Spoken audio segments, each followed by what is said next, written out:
Good morning. Today is the start of day two. Kind of what I would really consider the first full day of being in the field. It was a late night last night, so I'm still getting a late start.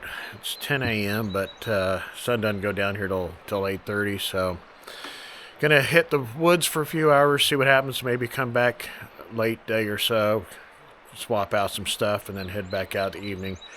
At least that's my plans. We'll see what happens. But for now, you can see it's absolutely just a beautiful day here. And we'll see what happens. More to come. So this is day two, about midday or so. And I started out trying to go to someplace different. And I guess I got turned around on the back roads. But I ended up at the same place that I was yesterday. But I kind of drove by here. And I was waiting for this area. Well, actually, I was waiting yesterday for the Airbnb to be ready. And so when it was, I kind of left this area. And I tend to think, and you guys can call me crazy if you want, but I tend to think that I was brought back here for a reason. Without getting too religious or, holy rollies, sometimes there's a reason for stuff. So I initially was a little upset that I was back here, but I decided to embrace it and do a little glassing. I'm going to show you kind of the areas that I'm glassing. It may be difficult for you to see, but I figured, well, I'm here.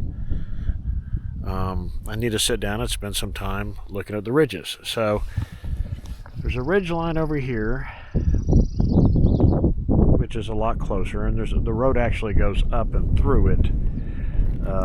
This road that I'm on, but there's not much traffic here. It's the middle of the week, so I'm trying to see if anything's going to come out on that ridge. And then over here, you can kind of see way through the trees. There's some clear patches, and I'm glassing those because I can drive down to the bottom of this ridge and then back over there on another forest road. And look, I don't know if that's how they do it here in Idaho. I'm trying to adapt and figure out how to play the game in a different area, and that was part of the appeal of coming all the way out here, was to learn how to do something different in a different area. Back home in Tennessee, and I don't mean to make too much fun of it, but I will. Bear hunting back there's a lot different. And I've only done a little bit of it. I really wasn't that impressed with it. So back there, Earl and Bubba will load up their little Toyota pickup truck in the back with the dogs. And they'll drive up and down the little lumber roads and back dirt roads until the dogs in the back get really excited. And that means that they smell where a bear has crossed the road recently. And then Bubba and Earl let the dogs out, and they have GPS tracking collars on them. And they let the dogs go do all the dirty work. The dogs run them down, and they're all watching on these little screens on their little GPS devices. They watch on the screens where the dogs ultimately tree the bear.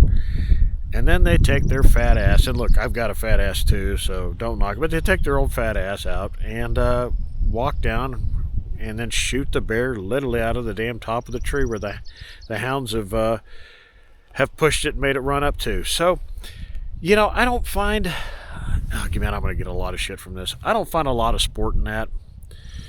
There are entire little towns and communities that are built on that. They love it. They all get together.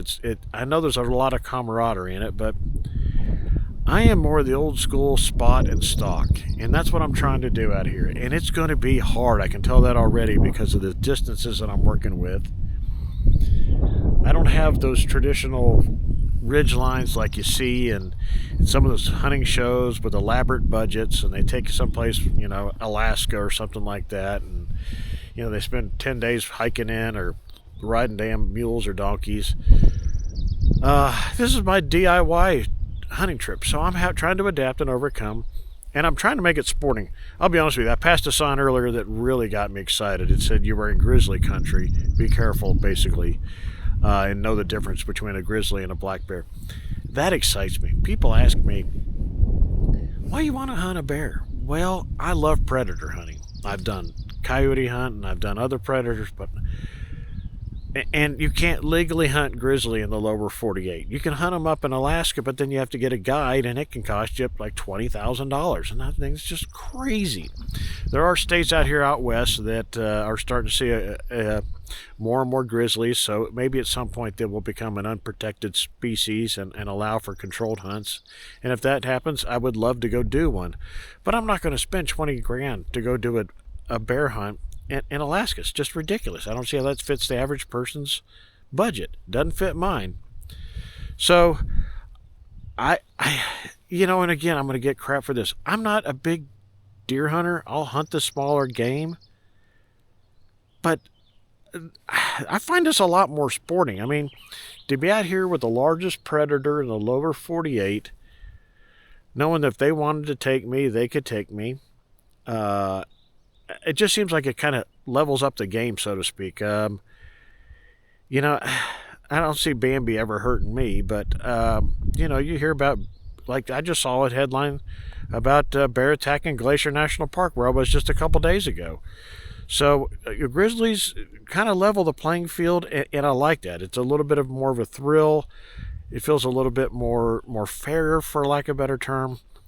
But that's why I really enjoy predator hunting. I mean, I've done coyote hunting where I've been calling, and I've heard the coyotes kind of coming around me right at sunset. We're starting to get dark, and that's a little spooky, but that's half the fun. So, when you get out here, you kind of got to be you got to reach a level of comfort and ease, knowing that something may happen. Something may not, but you manage to those concerns. You lower your maximum risk, and then whatever you can't reduce, you just learn to accept. And I'm okay with that. Then maybe I'll talk more about that in another video, but I just wanted to share with you where I'm at right now on day 2 and what I'm trying to do as far as, the glassing of ridges, the best that I can based on what I think I have to do in this environment. It's a beautiful day. I'm very, very blessed to be up here in God's country. It's 63 degrees up here, and the sun's out, and it's just spectacular. But more to come. I just wanted to share a quick update with you on how things are progressing. Hey, so today's the end of day 2. It was a really good day overall. I finally got to spend a little bit of time glassing, as I showed you earlier. I ended up spending a few hours there.